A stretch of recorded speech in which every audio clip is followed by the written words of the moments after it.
O objeto, se for tecnológico, ele manobraria ou liberaria algumas mini-sondas e ou emitiria algum sinal, ou teria algumas luzes. Durante meses, astrônomos amadores de todo o mundo acompanharam o 3C Atlas, o terceiro objeto interestelar após a Moa e Boris de Dato capturar o seu fenômeno incomum que muda a cada semana.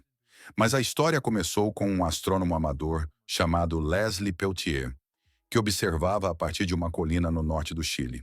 Ele vinha acompanhando o objeto interestelar há semanas, usando um telescópio de pesquisa de 40 polegadas, equipado com uma câmara Camus refrigerada criogenicamente e um equipamento de rastreamento de alta precisão conectado aos dados efemérides da NASA.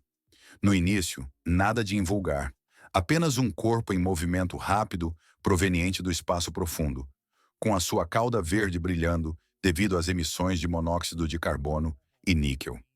Descoberto apenas na semana anterior. Mas em meados de setembro, tudo mudou. Na manhã de 19 de setembro, exatamente às 2h UTC, o seu ecrã mostrou algo que o fez congelar em torno da principal faixa esmeralda do 3I Atlas. 9 pontos menores apareceram, fracos, mas distintos, movendo-se em perfeita sincronia com o corpo principal. Nas suas imagens, parecem vagalumes ao redor de uma lanterna. Ele publicou as imagens online em vários fóruns de astrônomos, mas, a princípio, a maioria dos profissionais descartou-as como ruído ou raios cósmicos. Nas 48 horas seguintes, porém, o telescópio espacial James Webb, o telescópio muito grande no Chile e o observatório Keck no Havaí confirmaram a mesma coisa. Esses são instrumentos projetados para medir as galáxias mais fracas na borda do universo. Portanto, eles não têm alucinações. Mas o que tornou isso tão assustador foi a uniformidade. Relatórios espectrais mostraram que todos os 9 objetos compartilhavam a mesma velocidade, a mesma trajetória e a mesma cauda estranha com tonalidade verde do 3I Atlas, confirmando que eles não eram do nosso sistema solar. Até aquele momento, todos os astrônomos profissionais e amadores tinham visto apenas um objeto. Agora eram 10. A espectroscopia revelou ainda que todos os 9 carregavam a mesma assinatura rica em metais, níquel, coluber e ligas de alta temperatura, como o 3I Atlas, e o mesmo brilho incomum impulsionado por monóxido de carbono.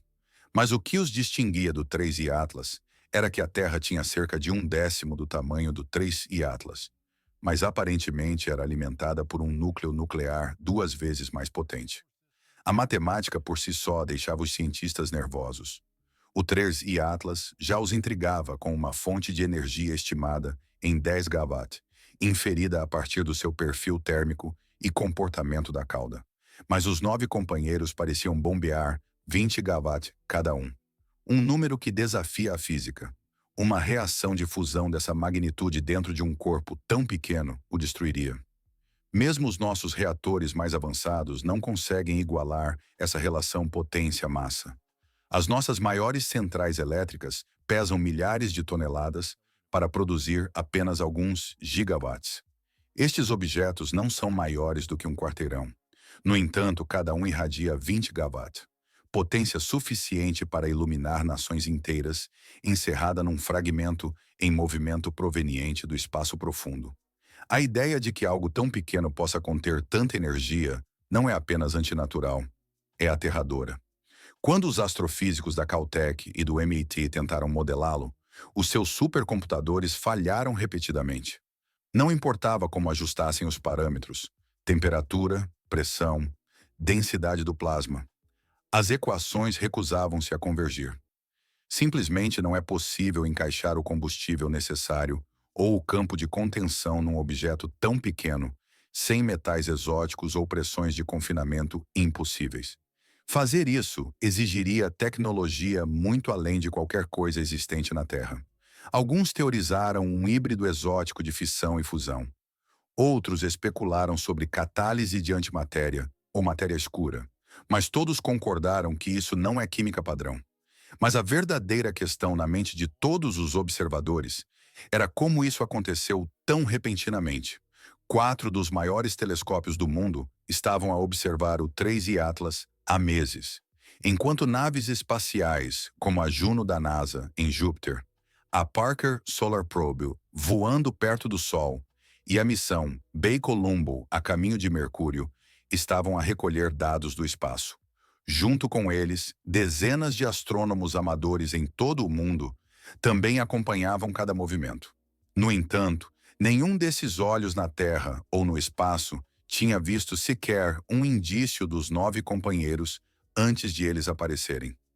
De acordo com a equipa de Loeb em Harvard, os 9 objetos apareceram às 2 da manhã, UTC do dia 19 de setembro, e o evento em si aconteceu em apenas 0,1 milissegundos. Em termos observacionais, eles simplesmente piscaram e apareceram. Para colocar isso em perspectiva, um piscar de olhos humano dura cerca de 300 milissegundos. Um flash de câmera dura cerca de 5 milissegundos. Isso foi 30 mil vezes mais rápido do que um piscar de olhos e 100 vezes mais rápido do que um flash de luz de um estroboscópio. Esse tipo de velocidade é a razão pela qual nenhum telescópio ou nave espacial conseguiu capturar o instante em que eles apareceram. O evento foi simplesmente rápido demais para qualquer sensor que temos para fotografar em tempo real. Pode parecer impossível para nós, mas no espaço profundo, essas escalas de tempo são quase triviais. As explosões de raios gama podem liberar mais energia em alguns milissegundos do que todas as estrelas da nossa galáxia combinadas. Os raios cósmicos atravessam as órbitas planetárias a quase a velocidade da luz, cerca de 300 mil quilômetros por segundo, 186 mil milânepes por segundo. Rápidos o suficiente para atravessar da Terra à Lua em pouco mais de um segundo. E mesmo os maiores buracos negros podem colidir e fundir-se em apenas 1 milésimo de segundo, liberando ondas gravitacionais que se propagam pelo cosmos antes mesmo que possamos reagir. Assim, o astrônomo de Harvard invocou imediatamente a hipótese da nave-mãe, uma grande nave interestelar que lança sondas ao aproximar-se dos seus alvos, que neste caso é o nosso sistema solar. Em entrevistas, ele disse que uma coisa era certa: essas sondas não são aleatórias. Elas só aparecem depois de entrar no sistema solar. Os seus núcleos de energia são mais densos e quentes do que a nave principal. Elas podem ter sido projetadas para se aproximar de mundos, enquanto o corpo principal permanece mais distante. Na pior das hipóteses, alertou ele, elas poderiam ser drones autônomos, mapeando o nosso sistema, ou para retirar algo valioso do nosso sistema solar. Mas outros, como Mioaco, ofereceram uma explicação mais natural. Ele sugeriu que o 3I Atlas poderia ser um objeto semelhante a um cometa que colidiu com uma enorme rocha interestelar. Como o corpo do 3I Atlas é muito mais forte do que o normal, movendo-se a mais de 60 km/s, o impacto poderia tê-lo fragmentado em pedaços que mantêm a mesma velocidade e trajetória. Nesse cenário, os pedaços menores são fragmentos superdensos do corpo original, absorvendo sua energia cinética. Mas um membro respondeu que, nesse caso, os fragmentos não seriam alimentados como reatores em miniatura. Nenhuma rocha conhecida se dividiria em 9 pedaços, cada um gerando 20 GW. Nem as caudas verdes combinariam perfeitamente. E então veio o segundo choque. Outro cometa interestelar, o Swan R2, aproximava-se da direção oposta, 100 vezes mais massivo e luminoso do que o 3I Atlas. A sua cauda estendia-se por 2 Unadornandes no céu, ofuscando até mesmo os maiores cometas da história. Ele alcançaria o periélio na mesma semana que o 3I Atlas, em outubro deste ano, criando essencialmente um engarrafamento interestelar ao redor do Sol. Mas o que é tão chocante é que os registros de trajetória mostravam um objeto em uma trajetória semelhante a cada 2.200 anos. Alguns pesquisadores de OVNIs dizem que o Swan R2 pode estar a vir para nos salvar do 3I Atlas, agindo como uma espécie de protetor cósmico. Outros insistem no contrário, que tanto o Swan R2 quanto o 3I Atlas estão a chegar para tirar algo valioso do Sol, e que o encontro deles perto do perihélio não é coincidência. Ainda assim, outros argumentam que, se Swan fosse realmente hostil, a Terra já teria sido destruída durante as visitas anteriores de Swan R2, há 2.200 anos, quando a humanidade estava completamente indefesa. Os historiadores apontam que os arquivos imperiais chineses mencionam um dragão celestial em 200 a.C. As tabuinhas babilônicas descrevem uma estrela que se divide, anunciando grandes convulsões. Crônicas medievais europeias por volta do ano 1000 registram um visitante verde com uma cauda semelhante a uma bandeira. Se esse ciclo se mantiver, estamos novamente na hora. No entanto, apesar da grande quantidade de dados e do crescente fascínio do público, a NASA e a ESA permaneceram quase completamente em silêncio, emitindo apenas breves declarações sobre as observações em curso e repetindo que não há evidências de qualquer ameaça. Mesmo com o aumento da tensão em todo o mundo, no Pentágono e no Comando Espacial Europeu, reuniões de emergência já começaram.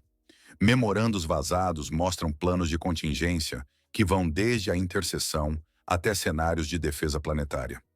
A Administração Espacial Nacional da China teria redirecionado seu programa de carga pesada, Long March 9, para projetar um interceptador de alta velocidade. A Agência Espacial Europeia está tirando o pó dos projetos de sua extinta missão de desvio de asteroides Donut. Até mesmo empresas privadas como a SpaceX e a Blue Origin foram abordadas sobre plataformas de lançamento rápido para sondas de reconhecimento. Apesar do entusiasmo do público, as agências oficiais permanecem cautelosas. A NASA recusou-se a divulgar os dados brutos do James Webb Spectra, alegando verificação de dados. A ESA recusou-se a comentar as atividades de defesa planetária em curso.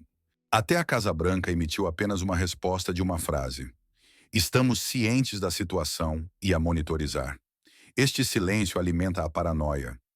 Se as evidências são tão fortes, por que o mundo não está a se preparar? Alguns insiders sussurram sobre uma mobilização silenciosa. Naves espaciais estão a ser discretamente testadas novamente. Satélites de defesa foram colocados em operação. Os radiotelescópios foram colocados em alerta máximo. Lu solicitou formalmente à ONU a convocação de uma sessão de emergência sobre a política de objetos interestelares. Ele foi além, pedindo uma força-tarefa global e sugerindo abertamente a preparação nuclear, não para atacar, mas para sinalizar capacidade. Se forem sondas, elas estarão estudando nosso espectro de rádio, diz ele, e saberão nossa postura de defesa. Devemos mostrar que não somos passivos. Ele recomenda colocar as potências nucleares da Terra, Estados Unidos, Rússia, China, França e Índia, em alerta coordenado. Naves espaciais de várias nações poderiam ser enviadas.